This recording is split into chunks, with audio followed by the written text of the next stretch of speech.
कांग्रेसियों की जिम्मेदारियां हैं कि हम सड़क से संसद तक लड़ रहे हैं और लड़ते रहेंगे। हमारी जिम्मेदारी है, हमारे पुरखों ने इस देश को संविधान दिया, लोकतंत्र दिया, उसे हम बचाएंगे।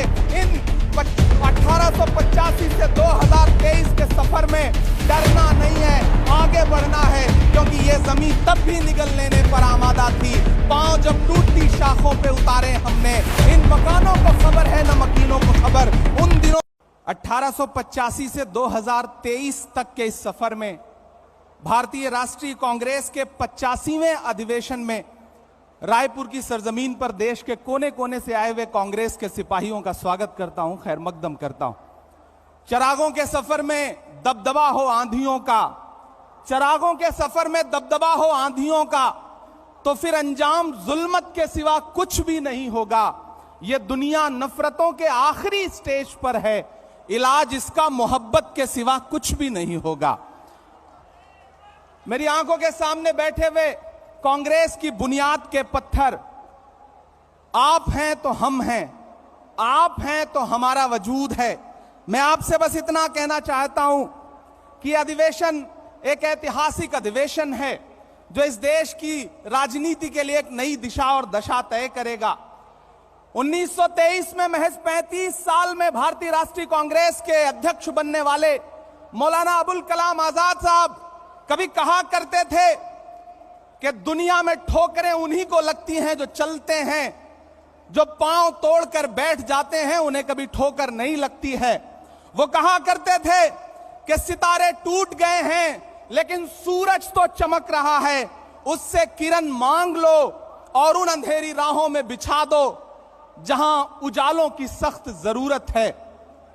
मुझे फख्र है और मैं सलाम करता हूं अपने नेता राहुल गांधी जी को, जिन्होंने जमाने को दिखा दिया कि चांद में ढलने, सितारों में निकलने के लिए मैं तो सूरज हूं, बुझूंगा भी तो जलने के लिए। मंजिलों तुम ही कुछ आगे की तरफ बढ़ जाओ, रास्ता कम है मेरे पांव को चलने के लिए।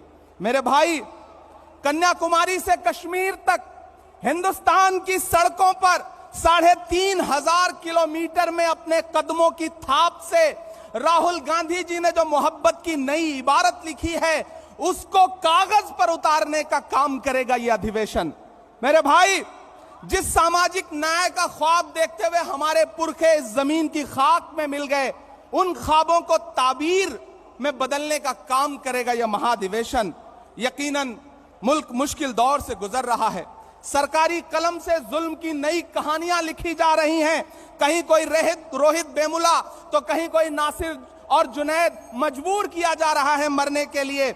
ऐसे में एक पागल भीड़ है जो खड़ी हुई है सब कुछ तहस नहस करने के लिए, संविधान को तहस नहस करने के लिए। ऐसे में हमारी जिम्मेदारी है कि हम देश के संविधान को और लोकतंत्र को बचाएं, क्योंकि हम कांग्रेस हैं।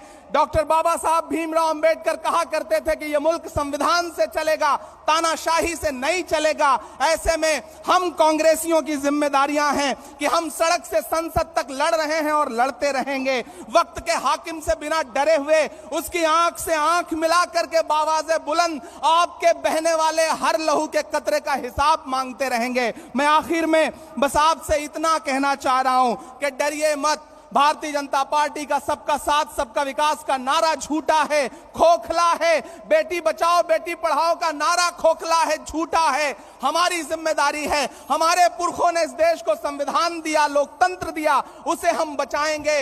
इन 1885 से 2023 के सफर में डरना नहीं है, आगे बढ़ना है, क्योंकि ये जमीन तब भी निगल लेने पर आमादा थी। पांव जब टूटती शाखों पे उतारे हमने। इन मकानों को खबर है न मकीनों को खबर, उन दिनों की जो खलाओं में गुजारे हमने। हाथ ढलते गए सांचे में तो थकते कैसे, वक्त के साथ नए नक्श निभाए हमने। कि ये आवाजें बुलंद और बुलंद, बामोदर और जरा और संवारे हमने। आज की रात बहुत गर्म हवा चलती है, आज की रात ना फुटपाथ पे नींद आएगी। सब उठें, मैं भी उठूं, तुम भी उठो, तुम भी उठो, कोई खिड़की इसी दीवार में खुल जाएगी। बहुत शुक्रिया, बहुत धन्यवाद।